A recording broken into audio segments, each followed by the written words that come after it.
Okay, what is up, YouTube? And I'm back with another breakdown strategy guide for our Dice Throne characters. And today we're going to be talking about Storm. So, a little bit of a caveat slash disclaimer on this strategy guide. Take everything I say with a complete grain of salt. I have only played this character a grand total of 3 times, and I lost every single time. So, go ahead and I'll tell you what I did and the things I tried and how I think you should play her.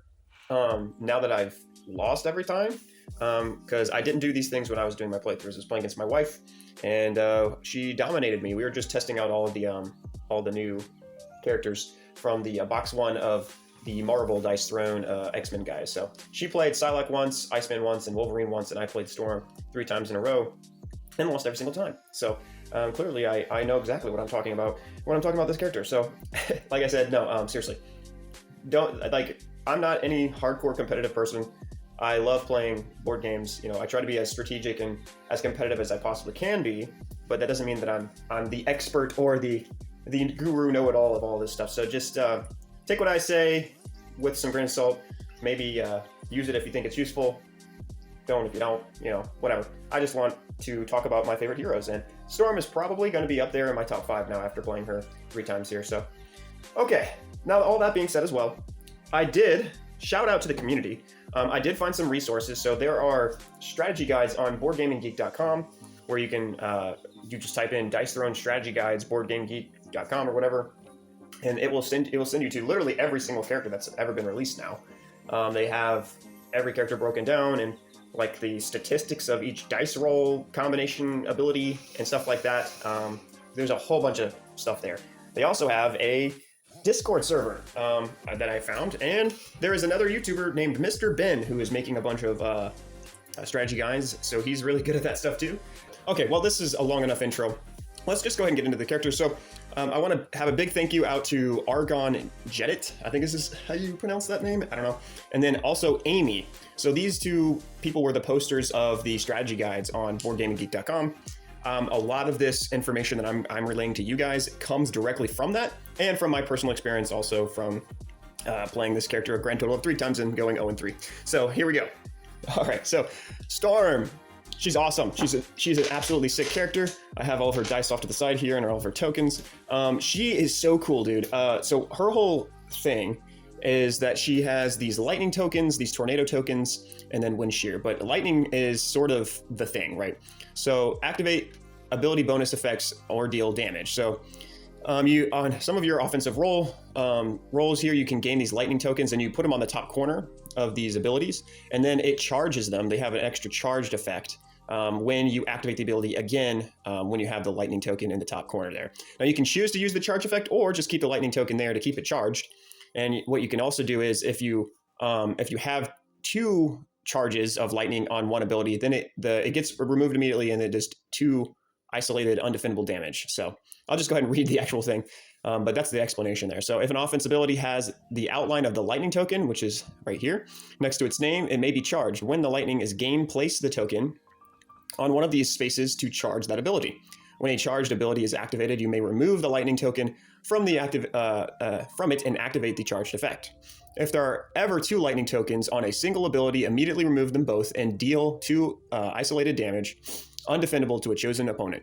When multiple lightning tokens are gained at once simultaneously, you may place them one at a time and therefore may trigger effects in sequence any way you want to do it there. So that's really cool. I really, really like this character. It makes you you can do some cheeky things with the lightning stuff. Like you can kind of like finish some people off if they're only like 4 undefendable damage away from dying late in the game, and you get 4 lightning tokens, which you can get from Maelstrom. Maelstrom gives you 4 lightning, so you can win that way. There's some things you can do with your defense where you can hit back when you gain lightnings, stuff like that. It's really nice. But you basically in general want to be throwing it out on your board so that you can get the extra charged effects, because Storm's abilities are really strong when they're charged. And just in general, I actually think her base ability damages are very, very, very good. And especially what they get you in combination with the tokens that she gets.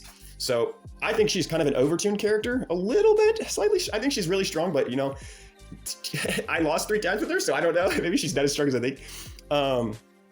Now let's get into the tornado token. So tornado tokens, a player with this may spin it at the start of their offensive roll phase. For each token spent, gain an opponent's dice. These dice may be included in a in all roll attempts during their offensive roll phase. So what this does is it allows you to get straights. She's probably one of the most consistent characters of getting straights out of anybody besides like maybe Scarlet Witch, just because she's able to roll so many dice at once. Like if you take turns where you're rolling, 7, 8, 9 dice, it's almost guaranteed that you're going to get one of these things, one of these straights. So, and her straights are super strong if you look at them here. So we'll get into that in just a moment. So that's the tornado tokens. You have a stack limit of 4, and you can spin up to 4 to get a total of 9 dice to roll. And then the last one is wind shear. Wind shear. So a player with this token may spend it when they're being attacked to prevent 2 incoming damage, and then choose an opponent to receive the 2 incoming damage of isolated, a source of undefendable isolated damage. Well, I guess, yeah, isolated undefendable, yeah. So Storm, if you can tell, is she's basically all aggro. If you look at her defense here, she does have a way to prevent 2 damage, but she is all offense, and that is her thing. So we're trying to figure out the best way. Oh no, why did it unfocus on me? It doesn't matter. So we're trying to figure out how can we pump out the most damage possible with this character while we're playing her, because she's not going to mitigate a whole lot. Her only mitigation is her wind shear tokens, and they only mitigate 2 damage per wind shear token that you have. So it is she's a delicate fine balance here. Now she also has some odd roll objectives. All right, so let's go over there to see these roll objectives. So she has her basic 5, 6, 7. There is no upgrade to this, but its charge effect does add 3 damage. That's really strong. So if you ever get a 7 plus 3, you're hitting 10 damage on this. That's just as good as any upgraded basic ability. You're not going to be activating this a whole lot, but you will be activating it in subsequent turns. So like there's these combo chains where you're getting you get a turn of lightning or get a turn of tornadoes, and then you go for your straights. And then if you don't get your straights, you kind of have these fallback rolls. So we'll get into the strategy of rolling for her in just a moment. So that's that. It's pretty self-explanatory. Then you have Light It Up. This is her gain all of your ability effects, token effect, ability tokens, whatever. Gain all your tokens. So it doesn't deal any damage. You roll 5 dice. You on 1, 2, 3, or 6, you gain lightnings, and on 2 blues, which is 4 or 5, you gain a tornado.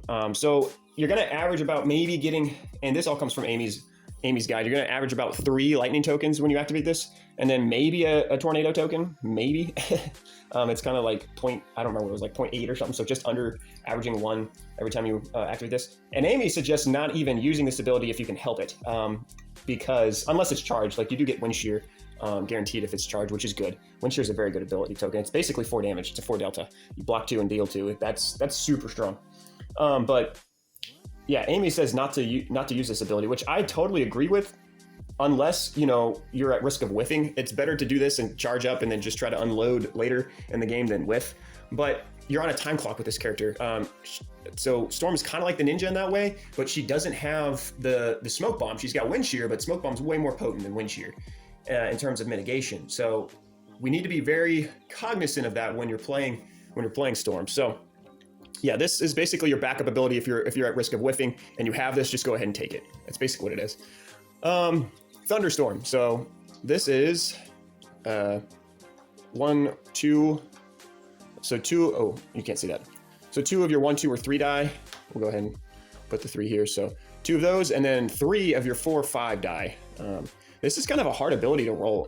It's not super duper hard, but it's hard in the sense that when you're going for this ability, you have a higher chance of whiffing, because like your blue symbols don't really lead into anything other than Light It Up, and you don't want to be activating Light It Up. It can be good for straights, I guess, if you have like 2, 3, 4, 5, something like this. Then it's kind of safe to just go ahead and go for it. But you're going to you want to activate your straights because your straights are so good at this point. Like a large straight's definitely better than I would say Thunderstorm, unless you have literally 0 lightning out on the board and you really want to get that lightning going, because you do. Lightning really does help you. But I would almost want just a wind shear and 8 damage, which is what your large straight is, over 2 lightning. I don't know. And 7 damage. It's kind of a toss up there. So basically, you roll this. If you get this, you take it. It's really good. It has an upgrade. Let's talk about the upgrade real quick. You like it for the lightning, and then for the let me find the upgrade cards here. I forgot to talk about the upgrade of Light It Up. Basically, Light It Up, the upgrade card sucks. Sell it all the time. All it does is give you a guaranteed lightning and a guaranteed tornado, and then lowers the. Yeah, I guess. Well, it doesn't suck. I guess it's fine. It gives you a guaranteed lightning and a guaranteed tornado on top of its normal effects, so it's fine. It's just that you don't want to be activating that ability, so I would almost never buy that upgrade card. It's kind of mid. All right, here that is here. It's right here. Basically, gain lightning and tornado. So. It's literally the same ability except for that added effect, but you can sell it because you're not trying to grab that anyway. All right, so here's Thunderstorm's upgrade. It gives you an extra lightning and an extra tornado when you charge it, so that's really good. And then it also gives you this fallback roll, which this is a really good roll objective here, or really easy roll objective to land. So you know, three airs, 1, 2, 3, and then 4, 5. So that gives you a large straight or this. It basically gives you all the tokens. You gain a wind shear, a tornado, and 3 lightning. That's pretty good. You can look at this as a technically, you can look at it as this is 4 damage for the wind shear, and then that's 2 damage. That could be 6 damage, 1 lightning, and one tornado token. You can look at it that way if you really want to. So it's not a bad ability. It's an easy ability to roll. I think this is a card that you always play, unless it's super late in the game. You know, anywhere early to mid game, I think you play this card because this is one of your bread and butter abilities that you want to activate to get your lightning and tornado tokens going. And it does a decent amount of damage. 7 damage isn't anything to scoff at. So I do like this ability. I think you play it most of the time. Okay, and then we have Opposites Attract over here. This one here. This is also another hard ability to roll for, but it's really good too. So these 2 abilities are pretty solid.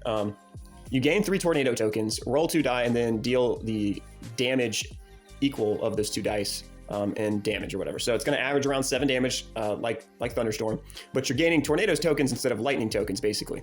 Now, this is a better charge. Thunderstorm has the better charged effect, in my opinion, than Opposites Attract, but Opposites Attract has the higher base ceiling. Let's put it that way. Yeah, because you can roll for 12, which is hilarious. And I actually did do this on my opening roll and still lost to my wife because she was playing, I think, Psylocke at the time. And she went first, so I was going second. I got this on my opening second roll, activated it, and then she had like agility tokens or something, and then halved the damage to 6 anyway, which was unfortunate, but it's all good. It's all good. Yeah, so this sets you up for what you basically want to do. So in order of priority, this is kind of how I think it should go. Your tornado tokens it kind of goes from bottom to top. So Wind Shear is definitely your best token. That is a delta of 4 every time you're able to use one. So anytime you can get a Wind Shear token, take it. And that's basically only on a charged Light It Up or your straights over here. Now, how do you roll your straights? Well, the most consistent way to roll your straights is to get your tornado tokens, right? And sometimes the only way to get your tornado tokens is to have your charged abilities with your lightning. So you have to get lightning to get tornado, kind of, and you have to get tornado to get your wind shear, kind of. But if you could ever skip one of these tokens in the line and just go straight to a wind shear or go straight to your tornado, it kind of is a little bit better. It accelerates your game of play, and that's what Opposites Attract does. It doesn't require you to get these lightning tokens in order to get tornadoes. You can just get tornadoes immediately. It's a hard objective to roll, but if you get it, you get it. It's good. It also has an upgrade, and its upgrade gains you 4 tornado tokens, so it maxes you out. This is your setup for when you want to go for Mouth Storm, your big, your largest straight, your 1 through 6.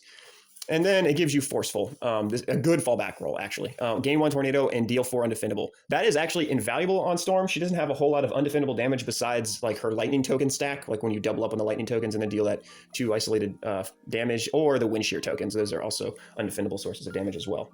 So this is something that I think you almost always play too. I know they're both 2 CP. They're kind of expensive, but they're so integral to your your foundational game loop on this character that you need to probably be playing these almost any point in the game, unless it's super late. All right, so that's those abilities there. I didn't talk about the charge effects. You can rate them. I mean, you gain 2 tornadoes, you add 3 damage, get a wind shear, which is actually pretty good for a charged effect. You just don't ever want to activate this unless it's charged. And then this one allows you to re-roll one of those die, or both, if you feel like you need to.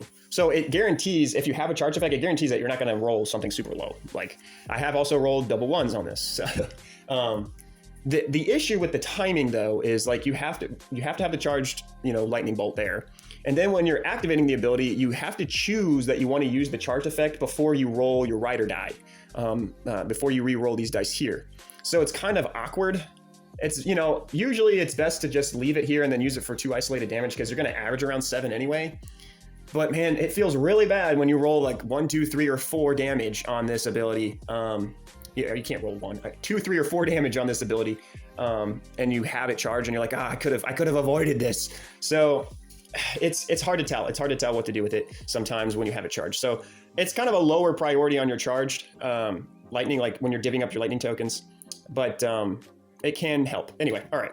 So that's that. Let's go to the right side. All right. I know I'm talking fast. I'm a fast talker in general, but we got to get through this here. So I'm at a limited time in order to get this in. So we got your small straight gust and then your large straight gust. Small straight gives you 6 damage and a wind shear. Basically add 4 damage to this, or 4 delta. That is a 10 small straight. That's insane, super strong. Same thing with your large straight. 8 plus 4, that's 12. That's really strong large straight. It's not the strongest large straight, but it's pretty strong.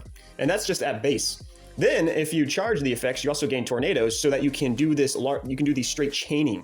So that's kind of the goal, I think, with this character, is you want to be chaining straights into straights into straights. And the way you get there is you either get opposites attract first and then get your tornadoes and go straight into straight play, or you get your thunderstorm and then you charge thunderstorm to get your tornadoes, or you charge light it up to get your tornadoes maybe next turn.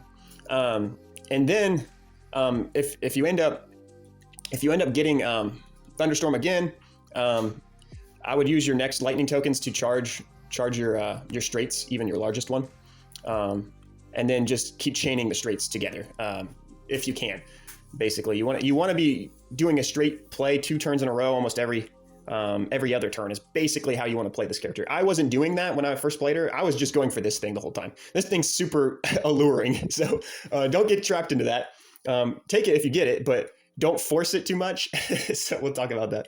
So yeah, basically you want to go for your straights, get, hoard up on your tornado tokens, and then use about 2 tornado tokens and go for your largest straight and your straights. If you get the largest straight, obviously you're going to take it. It's strictly better than these, unless you super need that wind shear token. But this is super good ability tier too. So, and then you want to charge this probably a higher priority than what I just said. It's probably your first priority to charge your gust, and then second priority is probably thunderstorm. So you want to charge this ability first because you want to keep getting tornado tokens when you activate this to reactivate another turn, because this is the wind shear is your only form of mitigation, right? Okay, so that's pretty self-explanatory. It's kind of what you're doing. You're trying to do the straight chaining loop. And then here, let's go down to your largest straight. So that's a 1 through 6. You're basically only going to be getting this if you have 3 tornado tokens or more, plus some dice modifying cards. And dude, you can luck your rolls into this, luck your way into rolling this, but it's not often. It's not often unless you use all 4 tornado tokens, or she has a card that allows you to actually gain 5 dice, which will allow you to do that too. It's a really good ability. Don't get me wrong. It's super good. You basically have 2 ults on this character. You have this one, and then you have her actual ult. So it does 10 damage. You gain 4 lightning tokens, and then if you've charged it, you can gain a CP and draw a card. I actually don't think the charged effect on this is all that important to do. There's some discrepancy between me and Amy, who wrote the guide on how to play this character. I think Amy thinks it's really good to gain CP and draw cards. Like, economy in general is just super strong in this game. But because you don't roll this all that often, I don't know how your priority list on charging this effect. The only stipulation to that, and for your ult here, is there is a card here. I'm trying to find it. Did I pass it? That kind of, yeah, here. This card here is sort of interesting if you do charge your ult and your Maelstrom. Maelstrom, I don't know how to say it. So it says charge your Maelstrom and Tempest abilities. Tempest is your ult. So if you already have them charged, this card turns into basically deal 4 isolated damage, or 2 instances of 2 isolated damage, undefendable, which actually is pretty good for 1 CP. So, if you haven't seen this card and you've been drawing into your deck pretty deep, like you get double up and triple up early, or if you have this in your hand, then yeah, it's probably worth charging those 2 abilities, even though the likelihood of you rolling them is pretty low. Maelstrom's better than the likelihood of an ult, obviously, because you're going to have more chances to get at it with all your tornado token, straight chaining loop that you're doing. But I really just don't prioritize Maelstrom all that much. I'll tell you the priority list after we get through all these abilities. So that's Maelstrom. It's really good. And what you're trying to do is stay close enough in the game using wind shears and just your base damage and your charged abilities to not lose too much in the health total game, you know, in the race. You want to be within 5 difference. So like you don't want to be any more than 5, because then basically if you do end up rolling a Maelstrom, it kind of forces your hand to go straight into the damage to catch back up, to take a significant lead in order to close the game out. And most people are going to make you whiff on this too. They're going to save their dice modifying cards to change your 4s and your 3s in the middle there so that you don't get anything. So there's some roll strategies on which dice to hold while you're going for this too. So we'll talk about that as well. So this character is pretty involved, which is why I like her. She has a lot of decision points, but she also has the ability to just pump out tons of damage. It's really fun. All right, last but not least offensive, well, I guess you have the ultimate too, but alt and mini alt. Blizzard, this is a really good ability. You gain 3 tornadoes, awesome. Deal 8 damage, and then if it's charged, it becomes undefendable. Really, really good. Here's the upgrade, and I will say probably don't play this. Probably. I just don't see any reason to play this. It lowers the damage. I hate these cards that lower damage. Even though it makes it undefendable automatically, and then if it is charged, you add 3 damage. Why lower the damage? I hate that.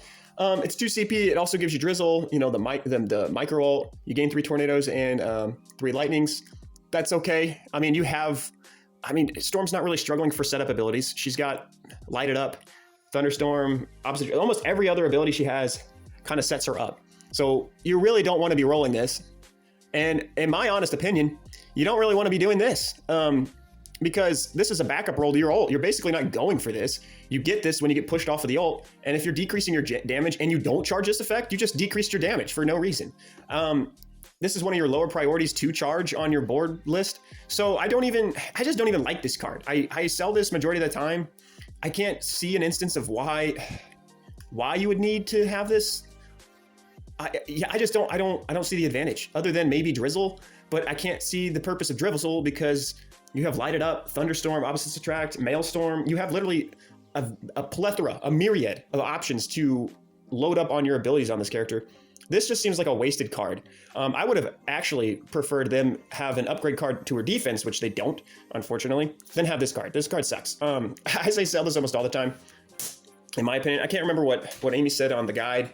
It might have been sometimes play it, but I don't know. It's in a weird spot, in my opinion. I just don't like it. Okay, now down to her ultimate. Obviously, it's an ult. All 6s. You gain 2 tornado. Ooh, come on, focus, please. Okay, you gain 2 tornado, 1 wind shear, deal 12 damage, and then if it is charged, you gain 2 additional tornadoes, so you max out your tornadoes, and then you add 2 damage. This is really good. This is really good. It doesn't get you any lightnings, but it does set you up for what you're trying to do with this character, which is straight chaining or going for Maelstrom, your large straight. So yeah, it's super good. Take it if you hit it, and if it's charged, it's really good. So yeah, like you got to read this as literally if it's charged, you get 14 plus 4, that's 18 damage plus 4 tornadoes, which will allow you to get, at minimum, a large straight, a Maelstrom, or one of these abilities to set you up into it again. Basically, is what you end up getting. You do usually just get your straights, but that's just so good. That is just so good. Okay, now over to her defense. Sorry, I'm all over the place with this video. I cannot say this word. Tempestuous. Tempestuous. Yes, that's how you say that. You roll off 5 die. On 3 wins, you get a tornado. On 2 blues, you get a blue. You get to block 2 damage. Sorry, and then on a 6, you get a lightning. The likelihood of you getting 2 things is like I think Amy said like 30 or 40%. And then you will obviously you're always going to get at least something, but you might get 2 things. What you actually want, in my opinion, is the prevent 2 damage on this, but it doesn't happen all the time. So it's okay. It's not a great defense. It's not a terrible defense. It's okay, but it is kind of lacking. But she's so offensive heavy anyway that your defense isn't really like a huge, what do you call it, a huge detriment here. So, all right. So let's get into some roll strategies. I'm going to kind of zoom out here. As you can see, my stand, I use let me go ahead and just try.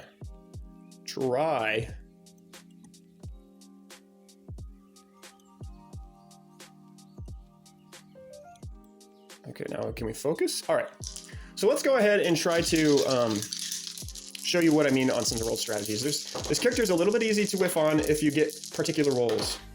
And I know that's not like a conventional roll strategy there, but this specifically, actually, oh, this is exactly good. This is really good to see. This right here, that was a 6. This right here is kind of weird, right? You have 3 blues. Right here, you can go for this, but you have a 50-50 chance of whiffing in the next 2 rolls. If you get a blue, well, not whiffing, but you have a 50-50 chance to have to fall back to light it up, which you might have to. So that's basically what this ability is for. I think this is what you want to go for. If you see this layout, you have the 3 blues already. So I think you grab your 6 and then you roll for the wind. If you get it, there you go. Nice. All right, thunderstorm. But you have a 50% chance of just getting back to this. Unfortunately, if you do roll another blue, now you're stuck. You have literally nothing. Literally nothing. If you see this on your second roll, I really don't know what you do. This is kind of the weird spot. If you see this on your second roll, I guess you can try to chance it again to try to go for this or this. But man, if you hit that on your third roll, that's just a bad time. It really sucks. It really does, because you don't have a straight setup. You have nothing. So it's when you have the blues is when it gets awkward for this character. So, but you know, I almost want to say if you see something like this on your second roll, you just grab all the blues and then you just roll for your basic. So I actually kind of like charging the basic semi often because of this. But okay, so that was like turn 1. Let's see if we can get like a turn 2 roll to show you what we want to do here. Okay, so if you see something like this, obviously you have a small straight to fall back on. I think you just keep this and then go for the large straight. Or if you get something like this, what's better? Is a small straight better? Or let's say you have this charged, is this better? If it's charged. If it's charged, you get 6 plus 3, that's 9 damage. Or do you have a small straight? Small straight's always better in this scenario. So you always go for the straights. Because technically you have to look at wind shear as delta 4. So this is 10 damage, where only 4 of this, only the 4 symbol is 6 plus 3, and that's if that's charged. So the small straight guaranteed is always better. So your straights are better than your basics. So just for the math in that scenario. So you would try to go for the large straight, and then we did get it. Now you're really set up. Another reason why you need the straights is because you want to get wind shear as often as possible, just to make sure that you're not losing too much health in the game. Because this character doesn't have a very good defense. She needs to stay in the game in order to get to the point of where she's chaining her straights back to back, going for Maelstrom. You know, if you ever do land the Maelstrom, whatever it's called, and you don't win the game, that's just some bad luck. Because essentially, if you ever do hit this, you should probably win the game, as long as you're not trying to force it. It needs to come to you naturally. All right, let's go do another roll. Okay, so if you see this is awful tempting to go for opposites attract. You got 2 1s, 2 2s, and 1 6. I think at this point, I usually just grab the 6 and I just roll for the basic. Okay, that's fine. And then we can just fall back on, because what happens is if you roll one of these and you don't get the 6, right? You get something like this. Now you've just lowered your overall damage from 6 to 5 or whatever. You've lowered it by 1. This gives you, if you stay with this over here and then you roll for the 6, you have a 50% chance of increasing your damage by 1, as opposed to a 50% chance of decreasing your damage by 1. So when I see this, I always go for just the normal basic. Or you can pick them all up and try to go for a straight again. Your straights are your bread and butter. So there's variance on how you like to roll. I usually roll conservatively. I like to try to settle on my second roll if possible. If it's something like this where I'm going for that, I'll use all 3 rolls to go for this ability, just because it's safe. They can't really push me off of that. But yeah, if you see this in the opening, you just want to re-roll them all and just try to get a straight or something else, that's fine too. It depends on how you like to push your luck on how many roll attempts you want to use. All right, so let's go one more here. Well, actually, okay, I'm going to actually force something here. Let's say you see something like this. Kind of what's your decision point here? What do you do here? So you have 2 options. You can go for the ult in the mini ult. And if you have the upgrade, maybe you do that anyway. But I just never play that upgrade. Or I actually like pivoting into opposites attract here. I think it's actually super valuable and actually kind of likely to roll opposites attract here. And I'll go 3 rolls. If I don't get it, like this, well, we're screwed, right? We're screwed here. But I think it's worth trying. Why do I keep getting 5 there? I think it's worth trying, because this ability is just really good. especially if you have dice mods or you have this ability charged. This ability is worth trying for at least once. If you see triple sixes, especially if you see triple sixes in double wind, I think it's almost always worth trying to go for. Now, when you see that on your second roll, then you get scared because you do have a chance to whiff. What do you pivot into at this point? I think you got to pivot into your basic. You pivot into your basic a lot with this character, so I typically like to charge the basic. Maybe that's incorrect, but because you get that 3 damage, man, the basic, in my opinion, is either your second or third priority of putting the lightning bolts on. It goes. This is priority in my opinion. It goes 1, and then 2. This might be a 2 depending on how you're rolling. So 1, 2, 3, or 2, 3, depending on. And then from there, it's whatever you want to do. Maelstrom is what I typically like to do. 4, and then I don't know, 5, 6, 7, 8, 8 up here. So that's what I like to do with this character. All right, so to recap everything in a nutshell, she has some awkward roll objectives, and you need to get reps with her in order to actually get good with her. But she's really interesting and really cool. Her token priority starts from bottom to top, kind of goes bottom up. You want to get wind shear. That's your number 1 priority. If you can get wind shear, you're going to be mitigating damage and dealing damage at the same time. This is a very cool, unique token. The tornado tokens it kind of unlocks her board for her straights, which her straights allow you to get wind shear. The largest straight just allows you to do that big damage swing. It's basically a second alt.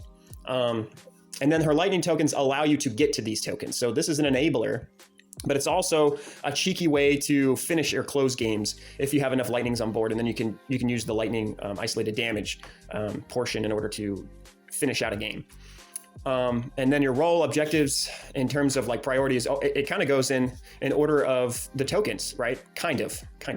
It goes 1. This well, obviously it goes alt to Maelstrom, and it goes to the harder ones first. Like these are your first priority if you can get to them, but the likelihood of them is not very likely. I usually say only use these if you have dice mod cards in order to guarantee that they'll probably go through. Those are your first priority. Then it goes to just your normal rolls. So this is your first priority of a normal roll, your straights. Second priority is probably, it's between these two. This one's easier to roll, so I would say this one's probably your second priority. This is your third, this is your fourth, and then this is last, obviously. You really don't want to be activating Light It Up all that often. If it's charged, it's not a bad ability to activate if it's charged, because you do get that wind shear token, and it will set you up for subsequent turns on adding lightning. But let's say your board's already got a lot of lightning, and you have like maxed out tornadoes. I am not activating this ability unless I'm avoiding a whiff. And I think, well, other than her unique cards, which I didn't really get all that into, I think that about covers it for her. I'll probably do like a short to go over her unique cards, but thank you guys for watching. Get out there, tear it up. Yeah, tell me what I got right, what I got wrong. Let me know your thoughts down in the comments, actually, guys. But thanks for watching. Keep grinding, guys, and peace out.